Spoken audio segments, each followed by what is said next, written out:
Auzu billahi minash shaitanir rajim. Bismillahir rahmanir rahim. Today, 16 January 2026. Assalamu alaikum wa rahmatullahi wa barakatuh. Auzu billahi minash shaitanir rajim. Bismillahir rahmanir rahim.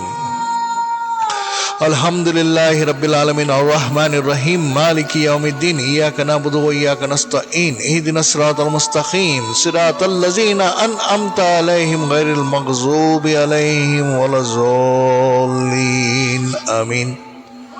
Inna Allaha wa malaikatahu yusalluna 'alan nabi ya ayyuhallazina amanu sallu alaihi wa sallimu taslima. Allahumma salli ala sayyidina maulana Muhammadin wa ala ali sayyidina maulana Muhammadin wa barik wa sallim.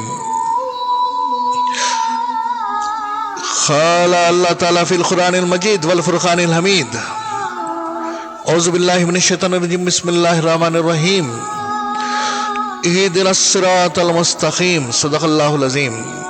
My dear brother, my dear sisters, today a very important topic to listen and to understand what we are dealing with today.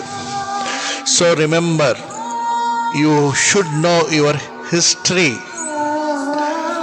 HISTORY तारीख तुम्हें पता होना चाहिए. So ladies and gentlemen, when we speak about India today, we imagine a single nation, one flag, one constitution, one identity. But history asks us a bold question: was India always one country? The honest answer is no, no, no. More than 1,000 years before 1947, the Indian subcontinent was civilizational space, not a political nation. Not a political nation. It was a land of many kingdoms, many rulers, many ambitions, and yes, many wars. Let us travel back in time, around 600 BCE. India has 16 major kingdoms known as the Mahajanapat. They did not live in harmony. Magadhas fought Kosala. Magadha fought Avanti. Power was earned not by philosophy but by the sword. In 261 BCE, Emperor Ashoka fought the Kalinga War, one Indian kingdom against another. 1,000 died. The war changed Ashoka's heart, but it reminds us of a hard truth. Indian rulers fought Indian rulers. Move forward to the Gupta age, often called Indian Golden Period. Even then, Samudragupta marched across the land, defeating dozens of regional kings, not foreigners but fellow Indians.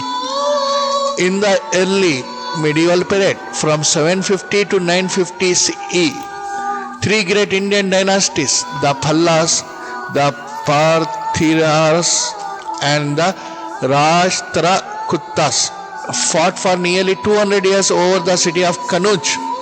This conflict is known as the Tripartite struggle. Again, no outsider, only Indian powers competing for supremacy. In the south, the Chalukyas and Pallavas fought generation after generation. Later, the Cholas would rise through conquest. So what does this tell us? It tells us the war between the king was normal, not an exception. It tells us that political unity does not exist. And most importantly, it tells us that India was a shared civilization, not a single country. Unity came much later, first under empires, then under colonial rules, and finally in 1947 when India became a modern nation state recognized by the world. Understanding this does not weaken India, it strengthens our maturity, because a nation is not built by pretending the past was simple, but by accepting its complexity. India was never weak because it was diverse. India survived because it was diverse. And today our responsibility is not to fight old wars, but to protect the unity that history never guarantees us. Thank you very much. Auzu billahi minash shaitanir rajim. Bismillahir rahmanir rahim. My dear fellow Muslims, Hindus, Sikh, everyone, diversity in unity is the best solution for democratic country like India. So Jai Hind wa akhir da'wana alhamdulillahi rabbil alameen. इंशाल्लाह इसका उर्दू तर्जुमा भी होगा, बहुत जल्द आपके सामने आएगा. सब्सक्राइब कीजिए और शेयर कीजिए. और मुसलमान को अपनी तारीख जानना ज़रूरी है. हिंदुस्तान में